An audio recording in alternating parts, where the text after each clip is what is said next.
మొన్నటిదాకా ఏమన్నారు? ఇగ జెన్‌జీ అంటే ఏముంది? చేతుల పట్టుకొని షేర్లు చేసుకుంటా లైకులు కొట్టుడు తప్ప ఏం శాత కాదు ఆళ్ళతోనన్నట్టు తీసి పారేసిర్రు. మా అంటే కొన్ని రోజులుంటది ఆళ్ళ హవా. అంతే ఇగ అన్నట్టు లైట్ తీసుకుర్రు. కానీ కట్ చేస్తే ఇగ చూడుర్రి జెన్‌జీ జనప్రవాహం ఏ తీరులుందో.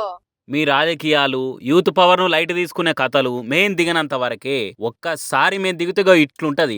దేశం మొత్తం దేత్తడిగా చూస్తదనుకుంటా బొద్దింక పార్టీ పతార చూయించుకుంటా జెన్‌జీ పవర్ ఏందో చూయించిర్రు ఇట్లా. నీట్ పేపర్ లీక్ మీద సెంట్రల్ చదువుల శాఖ మంత్రి ధర్మేంద్ర ప్రధాన్ గద్దె దిగాలనుకుంటా జంతర్ మంతర్ కాడ నిరసనకు పిలిపించి కదిలి రారి మీరంతా అని పోస్టులు వేసిరు కదా కాంగ్రెస్ పార్టోళ్ళు. ఇక ఆ నిరసనకు హాజరు పడేతందుకు పార్టీ పెట్టిన అభిజిత్ దీప్కే అమెరికాకెళ్ళి గాలి మోటార్ల ఢిల్లీకి వచ్చిండి ఇయాల.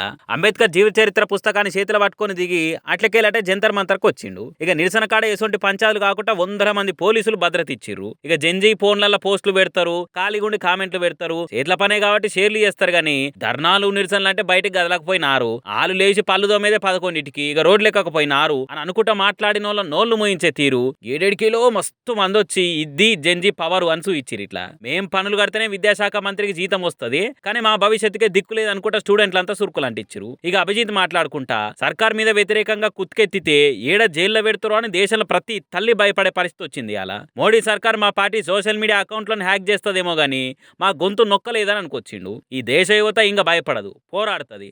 బొద్దింకలు ఎప్పటికి జావో చూసుకోరి అని గట్టిగానే చెప్పిండు. పేపర్ లీకేజీ చేయంగా ప్రాణాలు పోగొట్టుకున్న స్టూడెంట్లకు నివాళులర్పించి అటెంక ఈ పోరాటాన్ని ఇంకింత ముంగడికి తీసుకుపోతందుకు జూన్ 23 నాడు న్యూఢిల్లీలో ఉన్న రామ్లీలా మైదాన్లో ఇంకో పెద్ద నిరసన చేస్తామని చెప్పింది కాక్రోచ్ పార్టీ. మరి ఎంత తొక్కాలని చూస్తే అంత లేస్తామని అనుకుంటా బొద్దింక పార్టీ చేస్తున్న పోరాటం రేపు ఏం దాకా పోతుంది, జెన్జీ ఉద్యమం జనాల్ని ఏ తీరులా కదిలిస్తుంది అనేది రాబోయే రోజుల్లో రాజకీయాల మార్పును బట్టి చూడాలిగా.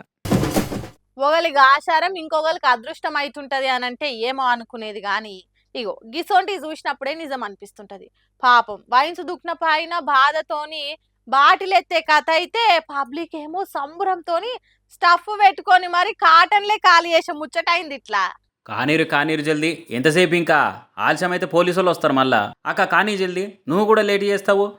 ముచ్చటేందో అర్థమైపోయి ఉంటుంది ఈ పాటికి. చిత్తూరు జిల్లా బసిరెడ్డిపల్లి కాడ మందు కీసల లోడుతో పోతున్న ఆటో గాసారం గంగలు కలిసి నడు రోడ్డు మీద బొక్క బోర్ల పడ్డది. ఇక బాట పోయింట్ పోయేటోళ్ళు చూసి ప్రపంచంలో యాడా లేని ఫ్రీ సరకు మనకానే ఉండాది అని అనుకుంటా కొందరేమో కాటన్లే పట్టుకొని కాలు కాలుతున్నట్టే ఉరికితే ఇంకొందరు లుంగీలు తువ్వాళ్ళ మూట కట్టుకొని మురుసుకుంటా వెనకకు మళ్ళీ చూడకుండా ఎక్కడోళ్ళు అక్కడ ఉరికిరు. ఇక ఈ మందెక్కపోయే మహాకార్యంలో ఆడోళ్ళు కూడా తగ్గేదేలే అనుకుంటా తమ వంతు సహకారంగా తలా 5-6 పట్టుకొని ఉరికిరట. ఇక ముచ్చట తెలిసి పోలీసులు సైరన్ సప్పుడు వేసుకొని వచ్చే వరకలా అరే ఆసాము ఎత్తరో అనుకుంటే దొరికిన కాడికి ఎత్తుకొని పరారయ్యారు. ఇక పోలీసు వాళ్ళు వచ్చి పక్కన వలిగిపోంగ మిలిగిపోయిన బాటిలను భద్రం చేసి వైన్ సోలను తీసుకుపోని ఇచ్చారు. మరి కన్న ముంగట్నే కాటన్ల కొద్ది మందు కలకలలాడుతుంటే ఫ్రీగా దొరికితే ఎవరు కుట్టరు కానీ కాకుంటే టాపిక్ వచ్చినప్పుడల్లా అయ్యి బాబోయ్ తెలంగాణలో తెగదాగెత్తారండి, ఆడళ్ళు మొగాళ్ళు తేడా లేకుండా మంది ఎత్తారంటండి, మా దగ్గర అలా ఉండదండి అని డైలాగులు దంచే ముంగట ఇసొంటి చూసి మాట్లాడితే మంచిగా అనుకుంటా ఈ వీడియోని సోషల్ మీడియాలో షేర్ చేస్తూ నెట్ జనాలు.